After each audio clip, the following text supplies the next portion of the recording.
میوات کا 3 روزہ اختتامی مجلس میں حضرت مولانا سعد صاحب دامت برکاتہم عالیہ کا بیان۔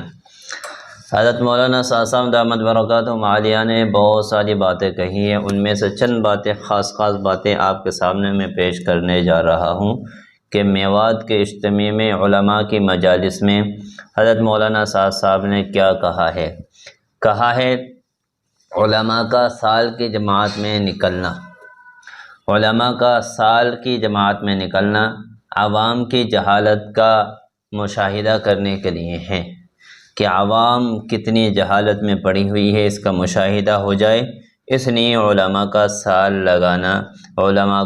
سال لگانا چاہیے۔ تو اس اجتماع میں حضرت کی بات میں آپ کے سامنے نقل کرنے جا رہا ہوں۔ 4 سال کے بعد، کیونکہ لاک ڈاؤن کے بعد یہ اجتماع ہوا ہے اور لوگوں میں جوش بھی بہت زیادہ تھا، اس لیے عوام خاص بہت بڑی تعداد میں اجتماع میں حاضر ہوئے۔ حضرت مولانا سعد صاحب نے خطاب کرتے ہوئے فرمایا ہے، تعلیم اور تبلیغ 2 چیزوں کا ایک ہی نام ہے۔ بہت اہم بات فرمائی ہے کہ تعلیم اور تبلیغ 2 چیزوں کا ایک ہی نام ہے، یعنی تعلیم جو پڑھنے پڑھانے والے ہیں، جو پڑھا رہے ہیں، اور جو تبلیغ کر رہے ہیں، دونوں کام ایک ہی ہے۔ اس کو اچھی طریقے سے ذہن میں بٹھا لیں۔ نہیں آپ کو سمجھ میں آ رہی ہے تو اس بیان کو آپ دوسرے لوگوں سے بھی سن سکتے ہیں، کیونکہ ہمارا تو وہاں کے لوگوں سے ربط میں ہم رہتے ہیں، یعنی بات چیت ہوتی رہتی ہے۔ تو حضرت نے فرمایا تعلیم اور تبلیغ 2 چیزوں کا ایک ہی نام ہے، الگ الگ نہیں ہے۔ آگے فرمایا ہم چاہتے ہیں کہ علماء خود براہ راست علم سکھائیں، وسائل اور ذرائع سے وہ چیز حاصل نہیں ہو سکتی جو براہ راست علم سکھانے سے ہوتی ہے۔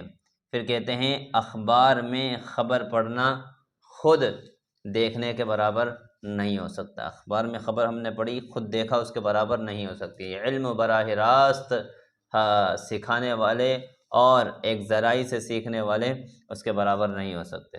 حضرت کہتے ہیں کہ ہم یہ نہیں چاہتے کہ سبھی ایک ساتھ نکل جائیں، بلکہ جب تک متبادل کا انتظام نہ ہو جائے جب تک ہرگز نکلنا نہ چاہیے، یعنی علماء کے لیے کہہ رہے ہیں۔ پھر کہہ رہے ہیں مؤذن جس کی ذمہ داری بہت ہلکی پھلکی ہے، مؤذن جس کی ذمہ داری ہلکی پھلکی ہے، اس کو بھی جب تک متبادل اس کا بھی نہیں ہو جائے، اس کے لیے بھی ہرگز نہیں نکلنا چاہیے۔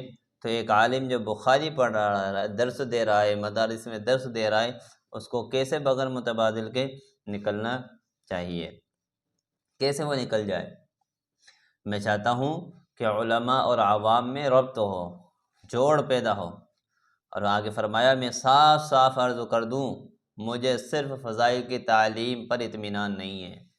میں صاف عرض کر دوں، مجھے صرف فضائل کی تعلیم میں اطمینان نہیں ہے، بلکہ میں چاہتا ہوں فضائل کے ساتھ ساتھ مسائل بھی عوام میں آئے۔